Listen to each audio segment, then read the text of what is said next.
Welcome back to the Sports Source. This segment of our program brought to you by Games and Things. Folks, the Super Bowl is coming up. I mentioned that earlier. And there's no better time if you're thinking about having folks over. Bars, bar stools, theater seats. They've got them all at Games and Things. OurGameRoom.com is their website.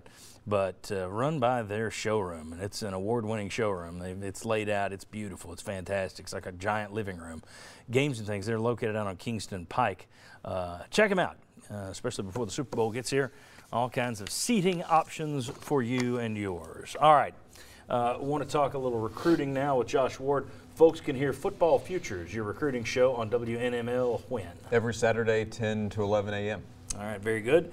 I asked you to list for me, there were, how many guys were on campus? Just about 10 or more? Yeah, right about there, plus a number of unofficial visitors. So, yeah, they're loaded up with visitors this weekend. I asked you to give me the 5 biggest names out there, in your opinion, that were on campus this week. Let's go to the graphic, and we can start running through them right here. J.J. Peterson committed to Tennessee last weekend at the U.S. Army game, so he actually committed to the Vols before visiting Knoxville. 4-star guy. Pretty impressive sales job by the UT coaching staff. Yes, and Jeremy Pruitt, Kevin Scherer, big reasons why. He has 2 former high school teammates that went to Colquitt County that are on campus. Sean Chamber, one of them.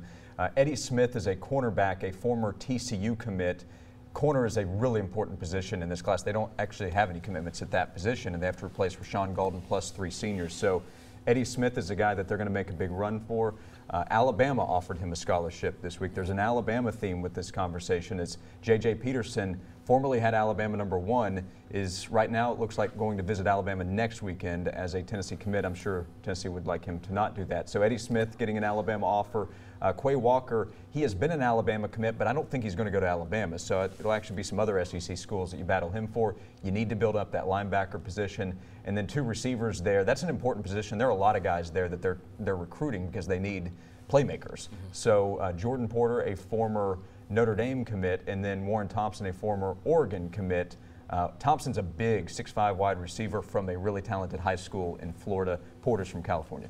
Okay, and I also ask you, give me 5 targets of people who aren't on campus this week that fans can kind of watch as we get closer to signing day. You basically get 3 weeks until you're there. So let's take a look at the next graphic here, top Vol targets that you think are out there. Yeah, try to mix it up by position and go with some highly touted guys, as the list could be longer. But Elijah Griffin, he's already visited Tennessee. He could be the regulator of this class. That's right. Yes, he is Warren G's son. A 4-star corner. He's a former commit. There are a lot of former commits, you'll notice, trending here as well. That could be a December-January storyline each year moving forward. But Griffin right now favors the Vols, but USC would like to keep him at home. Malik Langham, they'd like to add some defensive linemen, so Malik Langham from Alabama, and then Coinus Miller, who is an Auburn commit. If they can get him on campus, you've got a shot at him. And again, you need some defensive linemen.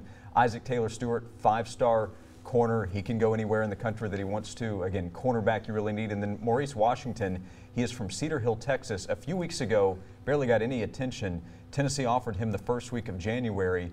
He goes out and scores 3 touchdowns in the Under Armour All-American game, ends up being the MVP, was interviewed during the game and said he wasn't getting any attention. He is now one of the position coaches at his high school and in the Under Armour game. Deion Sanders. So Tennessee would like to add a primetime player in this class. Washington could be that.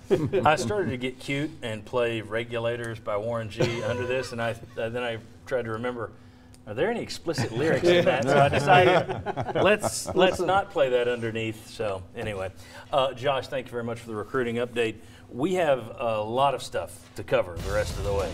As I said, Keith Jackson's greatest Tennessee football calls, that's coming up later.